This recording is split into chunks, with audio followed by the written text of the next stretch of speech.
Sir नमस्ते. नमस्ते sir. नाव आणि पत्ता सांगा सर. माझं नाव गुरलिंग सूर्यकांत म्हणतो. गाव वळसंग, तालुका जत, जिल्हा सांगली. आपली जी डाळिंबाची व्हरायटी कोणती हो? डाळिंब व्हरायटी केशर. केशर आहे. हे साधा भगवा साधा आहे की नाही? आता हे बागेचं वय किती हो? बागेचं वय 17 जूनला 2 वर्ष पूर्ण झाली. 17 तारखेला 2 वर्ष पूर्ण झाले म्हणजे 2 वर्ष 24 महिन्याचं झाड आहे. 24 महिने. आता आपण जी प्लॉट बघतोय हे आता हार्वेस्टिंगला आलेला आहे. बरोबर. हे पहिल्या वर्षीच्या झाडाचे जे फळ आहे ही साईज किती आहे ही साहेब? ही साईज जवळपास 400 ते 450 ग्राम. आहे की नाही? तर पहिल्या वर्षीच्या झाडाला हे सेटिंग किती झालं होईल टोटल? 50 ते 60 एका झाडाला 50 ते 60 डाळिंब लागले. आहे की नाही? म्हणजे तसा लोड माल आहे ह्यो. लोड माल. आता बघ प्रत्येक झाडात काय झालं असं वजन वाकलेलं आहे. पहिलेच हार्वेस्टिंग आहे. हा. मध्ये एवढं म्हणजे 50 ते 60 डाळिंब आहे. डाळिंब लागलेला आहे.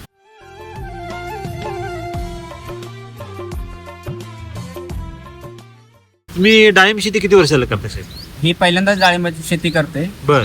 आणि ह्याच्या अगोदर कधी डाळिंब शेती किंवा असं काय बागायत कुठली केली नाही. बागायत कुठलीच केली नाही. कुठलीच केली नाही. तसा हा आपला जत तालुका म्हणजे दुष्काळ पट्टा. दुष्काळ पट्टा आहे. आता आज तारीख किती हो? आज 7 जुलै. 7 जुलै. तसं धरण क्षेत्रात जर बघायला गेलो तर आज रोजी पूर आलेला आहे की नाही? बरोबर. लोक कंटिन्यू सातत्याने पाऊस चालू आहे. आपल्याकडे काय आहे फक्त आता सध्या? आता सध्या आपल्याकडे फक्त आभाळ आहे, आभाळ आहे आणि वारा वार आहे, बाकी दुसरं काहीही काही नाही. जमीन जर बघायला गेलो तर खडकाळ आहे, अजून पाऊस पडलेला नाही आणि मातीला कसलाही पाणी पावसाचं मिळालेलं नाही. जे काय आपण देतोय ते आपण ड्रिपचंच पाणी नाही. आहे की नाही? म्हणजे कमी पाण्यातली शेती ते आपण म्हणून हे निवडलेले. बरोबर का?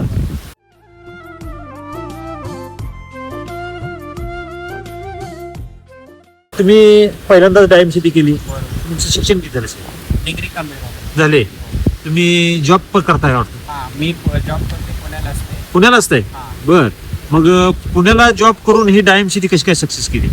पुण्याला असं म्हणजे इथं माझे आई वडील आहेत. आई वडील सगळं बघतात बरं. आणि मार्गदर्शक म्हणून आपण दादा जी आमच्या गावचे आहेत, बरं. दुकानदार आहेत. बरं. आणि जे आर्थिक आहे ते आर्थिक मी स्वतः बघतो. बरं. त्यामुळे आम्ही सगळ्या या गोष्टी म्हणून आम्ही मॅनेज करतो सगळं. बर. तुम्ही सगळं बघताय आहे की नाही?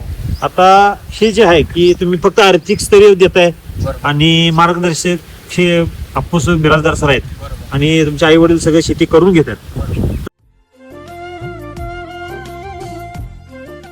तर टोटल शेती किती आहे आपल्याला? टोटल शेती माझी 4 एकर आहे. 4 हा. एकर पैकी माझी 1 एकर आता सध्या बाग आहे. किती पाहिजे बरं. बाकी सगळे बाकी सगळी जिरायत आहे. जिरायत आहे. आहे की नाही? त्यामध्ये आज पेरणी झाली का हो साहेब? खरं सध्या पेरणी साठी आणतो झालेलं आहे, पण पाऊस नसल्यामुळे आम्ही ते थांबलेलं थांबवलेलं आहे की नाही? जे 7 जुलै जरी म्हणजे आज किती तारीख? 7 जुलै 7 जुलै. तरी सुद्धा पेरणी झालेली पेरणी नाही. झालेली नाही. जे पूर्ण दुष्काळ पट्टा आहे, पाण्याची अतिशय कमतरता आहे. कमी पाण्यामध्ये अतिशय एवढं सुंदर जे डाळिंब पिकवले. तर आपल्या भागात जी काही डाळिंब शेती आहे ती किती टक्के डाळिंब शेती केली जाते? आपल्या भागामध्ये अगोदर भरपूर प्रमाणात होती, पण आता जवळपास 50 ते 60% डाळिंब राहिले. त्यात पण जास्त तेल्या रोगांना बागा फेल झालेल्या फेल झालेली. फक्त एक 20% बागा जी आहे ती वैदिक वापरणारे लोकांचे ती आहेत बागा सक्सेस झाली. सक्सेस झाले. बर. आपल्या भागात मुख्य समस्या काय डाळिंबाला? मुख्य समस्या डाळिंबा म्हणजे जी मार्केटमधून केमिकलची प्रोडक्ट वापरतात हा. आणि केमिकलची फवारणी जास्त असते त्याच्यावरती. बरं. मग खाली जी बोर्डाला मुळ्याला देणार आहे ती केमिकलचं जास्त प्रोडक्ट देते. बर बर त्यामुळे त्यांची बागा जास्त फेल होतात. बर. लोकांना रिझल्ट लवकर पाहिजे असते, त्यामुळे ते केमिकलच्या ह्याच्याकडे वळतात. मग ते रिझल्ट चांगले लवकर येते का काय होते? रिझल्ट लवकर जरी आलं तरी त्याचा लॉस पण तेवढ्या लवकर होत होतं. हा. म्हणजे रिझल्ट जेवढे फास्ट येतात तेवढे ते ब्लास्ट पण लवकर होत आहेत. बर. मग तेल्यासारखा महाभयानक रोग आहे. हो. किती टक्के लोक ह्या वर्षी फेल गेली? त्यावरती जवळपास 60 ते 70% लोक फेल गेलेले. फेल गेलेत. हो. अगोदर जी बागा कमी झाल्या त्यात जे काय वाचल्या त्यातनं पण ती फेल गेली. फेल गेले. साहेब डाळिंबाचा आज रेट काय चालू आहे? डाळिंबाचा रेट आता 200 ते 300 रेंज मध्ये आहे. आहे. आज महिना जुलै म्हणजे आंबा नुकताच संपला आहे की नाही? ज्या आंबा हा फळांचा राजा. बरोबर. खरंय खोट आहे? बरोबर. ज्या वेळेला आंबा मार्केटला असतो त्यावेळेला सगळ्या फळांचे रेट खाली खाली येतात आहे की नाही? ह्या वर्षी फळांचे डाळिंबाचा रेट कमी आला का हो? नाही. यावर्षी उलट आंब्याचा दर कमी आला, डाळिंबाचे रेट वाढलं. का बरं वाढलं असेल? काय अंदाज आहे तुमचा? ज्यावेळेस त्याचं प्रमाण कमी झालंय. प्रोडक्शनच कमी झाले. जेवढं मागणी आहे तेवढा पुरवठा नाही. हा. म्हणजे काय झालं? रोगाचा प्रादुर्भाव वाढला, त्यामुळं प्रोडक्शन कमी आलं डाळिंबाचं, त्यामुळे रेट वाढला. साहेब आणि ह्या वर्षी मार्च पासून तेल्या चालू आहे. मार्च, एप्रिल, मे, जून आणि आता जुलै 4 महिने एकदम म्हणजे जोरात तेल्या. जोरदार तेलाचं वातावरण चालू आहे. कलर एवढा चमकदार आहे का नाही. आपण क्रॉप कव्हर तर काय केलेलं नाही. त्यावेळेला टेम्परेचर किती होतो. 40 ते 43. टेम्परेचर होतं. ज्या वेळेला जानेवारीचा जो माल असतो ते व्यापारी बघताना काय प्रतिक्रिया असते त्यांची. माल म्हणजे शायनिंग असते, सनबर्न असते, हा आणि आतले दाणे वगैरे असं पांढरे असतात. पांढरे असतात त्याच्यामुळे त्याने शक्यतो टाळतात जानेवारी. तर उघडा माल शक्यतो जानेवारीतला माल कोण घेत येत नाही. नाही. तर ह्या बागेत आता व्यापारी आले होते, त्यांची प्रतिक्रिया परवा काय होती. म्हणजे माल चांगला आहे, शायनिंग आहे, हा वरून माल दिसत नाही. हा बागेमध्ये आल्यानंतर फक्त आतमध्ये सगळं झाडाच्या आतल्या बाजूला आहे. म्हणजे झाडानं काय केलं, त्याला स्वतः प्रोडक्शन केलेलं आहे. जे लोक काय करतात बघा, क्रॉप कव्हरचं जे काम आहे ते पानं झाड स्वतःहून करून घेतात. करून घेतले हे की नाही. हे निसर्गामध्ये ताकद आहे. फक्त ती काय केली पाहिजे, आपण निर्माण केली पाहिजे. झाडाला ते प्राकृतिक पोषण दिलं तर ते आपल्याला प्राकृतिक पोषण देणार आहे. बेसल डोसचा ताकद किती आहे आणि त्याबद्दल तुमचं मत काय हो, काय वाटते तुम्हाला. बेसडोसाचा ताकद आम्ही प्रत्येक 50 दिवसाला प्रत्येक झाडाला 3 ते 4 किलोचं बेसडोस. बेसल डोस दिला, त्याचा फायदा काय झाला हो? त्याचा फायदा हेच की झाड स्ट्रॉंग राहतं, हा. आणि झाडामध्ये ताकद राहते, कुठलं रोग येत नाही, काय नाही, हा. आणि जे आपल्याला प्रोडक्ट फळ भेटणार आहे हा ते एकदम चांगलं ह्या पद्धतीने ताजंदार फळ भेटणार आहे. फ्रेश मिळते एकदम. Fresh. बरं. आणि शेवट पण ह्याची शायनिंग कसं आहे, अगदी चमकदार आहे अगदी. एकदम बरं. लाल भडक. तर ड्रिप ऍप्लिकेशन मध्ये काय काय दिलं साहेब, साईज साठी काय केलं विशेष. अशी जर पहिल्या वर्षी साईज बघायला गेलो तर 500+ साईज आहे ही, आहे की नाही. तर साईज साठी काय केलं विशेष. साईजसाठी आम्ही दुसरं काही केलं नाही, फक्त आम्ही आमच्या वैदिकच्या प्रोडक्टवर भर दिली. हा. त्यामुळे साईज पण ह्या पद्धतीने झालेला आहे, हा. आणि झाड पण एवढ्या पद्धतीने स्ट्रॉंग आहे. स्ट्रॉंग आहे, फळ पण आपल्याला ह्या साईज मध्ये भेटायला. भेटलेलं आहे. बरं, तर साईज साठी काय दिलं. साईजसाठी सर सॉइल चार्जर, हा साईज चार्जर आणि क्वालिटी चार्जर हा ते दिले, आणि परत सिलाची ट्रीटमेंट RNPH बर ते पण ते किती द्या दिली? हा. ते 2 वेळा दिलं. बर आणि साईज चार्जर प्रत्येक 10 दिवसाला, साईज दिलं. आणि सॉइल आणि क्वालिटी.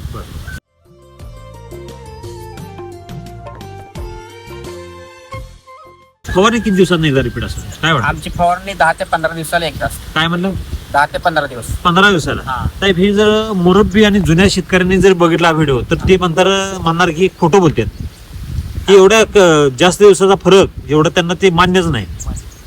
ते 4 दिवसाला मार. किती 4 दिवसाला. तरी सुद्धा त्यांचा तेला कंट्रोल येतो का. नाही. नाही येत. 1400 झाड आहे तिथं. हा आणि 2.5 जवळच लाख आहे रुपयाचा शेतात. फवारा मारलाय. किती 2.5 लाख रुपयाचं. आता विकायला तिथे एक माल नाही बागेमध्ये. एकदा पुन्हा एकदा रिपीट सांगा मला. झाडं किती. 1400 झाडाचा प्लॉट आहे. हा त्यानं 2.5 लाख रुपयाचं फक्त फवारणी केलाय. फवारणी केली. बर तरी एकही माल तिथं चांगला नाही. 100% म्हणजे तेल्या पडले म्हणजे. आणि साहेब आपला खर्च कशावर केला आपण. आपण पोषणावरती खर्च केला केला. फवारणीवर किती खर्च केला. फवारणीवरती आमचा खर्च 4 ते 5% असेल. 4 ते पाच. 5%. आपण 10% म्हणू साहेब. 10%. म्हणजे राम सर जे काय म्हणतात 80 ते 90% खर्च हा मातीवर केला पाहिजे. ते जे राम सरांनी सांगितले ते आपल्या इथं घडतंय. घडते. जे प्रत्येक शेतकरी काय करतो बघा, प्रोसेस वेगळी करतो. भूक लागली साहेब, तुम्हाला भूक लागली, बरोबर. शेंट मारल्याचं पोट भरलं का. नाही सर. फॉकचा देतो तुम्हाला, फॉकचा 1200 रुपयाचा शेंट देतो. किती जरी महागडा किंवा काय जर असेल तर त्याच्यानं आपलं पोट भरत नाही. भरत नाही. तसंच झाडाचं पण आहे साहेब. झाडाला जर रोग आला तर त्याला काय दिलं पाहिजे. खाली जे मुळाला आपण पोषण दिलं पाहिजे ना, जी बरोबर आहे. ते देतो. आता बघा, डॉक्टर सुद्धा दवाखान्यात गेलो आपण, गोळी देतो. डॉक्टर काय सांगतो माहितीये का तुम्हाला, पोट भरून जेवा मग गोळी खावा. जर उपासपोटी ती गोळी खाली तर काय होईल, माणूस आणखी कमजोर होईल. कमजोर होईल, रिॲक्शन येईल, तो आजारी पडेल, त्याला काय उलट चक्कर येईल, आजार वाढणार आहे. वाढणार. खरं आहे का खोटं आहे. 100%. मग झाडाला आपण जे काही पोषण देतोय, जोपर्यंत त्याला पोटाला घालत नाही तोपर्यंत त्याला औषध मारून चालत नाही. हे जसं माणसाच्या बाबतीत आहे तेच पण झाडाच्या बाबतीत आहे, आहे की नाही. परंतु शेतकरी करतो काय उलट. आता ह्याने सांगितलं 2.5 लाख रुपयाचे फवारे मारले तर खायला डाळिंब नाही शेत. नाही.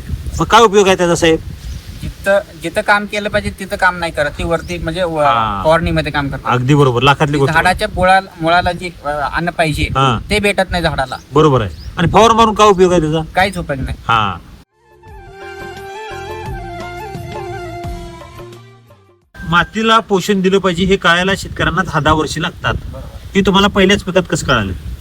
शेजारचे बागा बघून आणि हा. आपली बागा बघून हा. तसेच आम्ही मार्गदर्शनाचं माहिती घेते, मार्गदर्शन घेते की हा. बाबा काय केलं पाहिजे नेमकं. बर त्यासाठी आम्ही त्यांच्यावरच विश्वास न ठेवता बाकीच्या पण बागा बघतो, जी की केमिकलची म्हणा, वैदिकची म्हणा, हा मग त्याच्यावरून आम्ही ती पुढून म्हणजे process करतो. फिरून बघितलं पाहिजे, कुणाचं फेल गेलं ते पण बघितलं पाहिजे.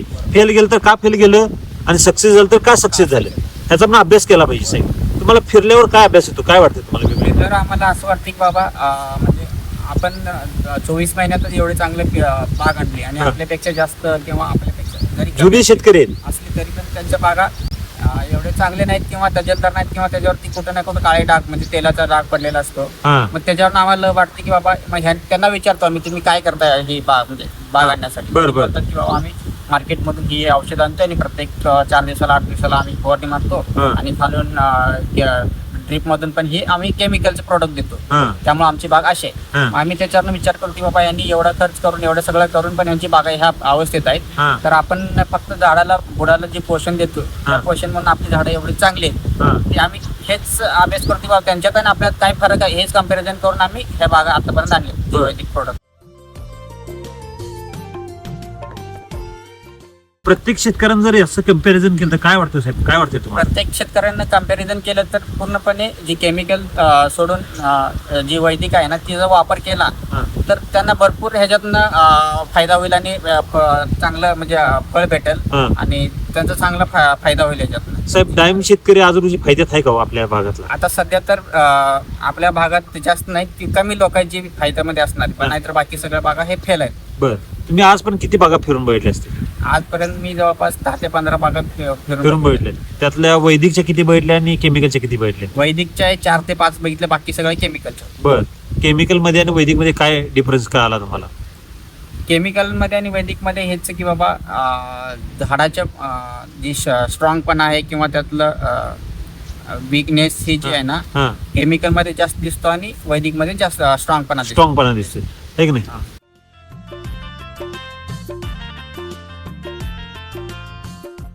तुमची आई पण इथं सोबत आज आहेत. हा.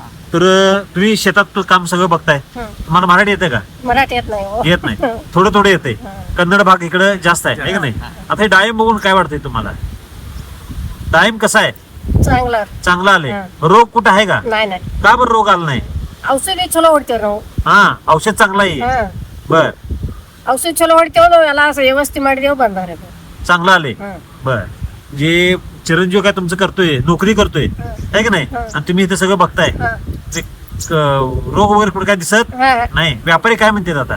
व्यापारी 130 130 न मागितले. बर बर बर म्हणजे आईला काय मराठी येत नाही है की नाही? कन्नड येते सगळं. त्यामुळं तुम्ही आपल्या भागातले जे काही शेतकरी आहेत, त्यांना तुम्ही काय संदेश द्याल? आम्ही आमच्या भागात लोकांनी संदेश देतो की बाबा जी काम करण्यापेक्षा खाली बुडाला काम करा आणि हा. त्याच्यावरती मातीवर काम करा. जास्त भर द्या हा. आणि पोषणावरती भर दिल्यानंतर त्यामध्ये पण पोषण जे काय वापरायचं तुम्ही वैदिकचं वापरा. ह्याच्यावरती जास्त भर दिला हा. तर आपलं 100% बाग चांगली येईल आणि एकदा सगळ्यांनी करून बघावं बर बाबा चांगले येते का नाही. सगळ्यांनी वापरलं तर अतिशय उत्तम. अतिशय उत्तम 1 नंबर बाग राहणार आणि ती पूर्ण सगळीकडे फेमस होणार.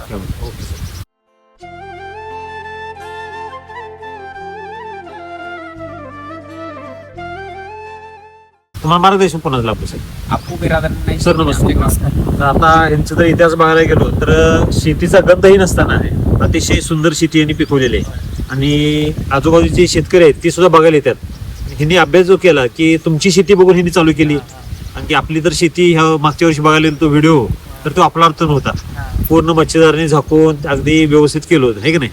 तर ह्या बागेच्या बाबतीत तुमचं मत काय? सुरुवातीपासून त्यांनी काय केलं, हा. सुरुवातीला लागण केलं हा आणि त्यांना अजिबात म्हणजे असं काय डाळीमधून नॉलेज नव्हतं. काहीच नव्हतं. असंच करायचं म्हणून त्यांनी केलेले 2-3 जण मिळून रोपं आणले हा आणि प्रत्येक जण आपापल्या पद्धतीने त्यांनी लागण केले. हा पण नंतर ह्यांनी माझ्याकडे आले हा की असं असं लावले बघा काय जरा सांगा. हा. मी त्यांना सांगितलं असं असं आहे तंत्रज्ञान, हा मी जर वापरतो म्हणला तुम्हाला सगळं व्यवस्थित पासून सांगतो मी वापर करा म्हटलं असं असं आहे.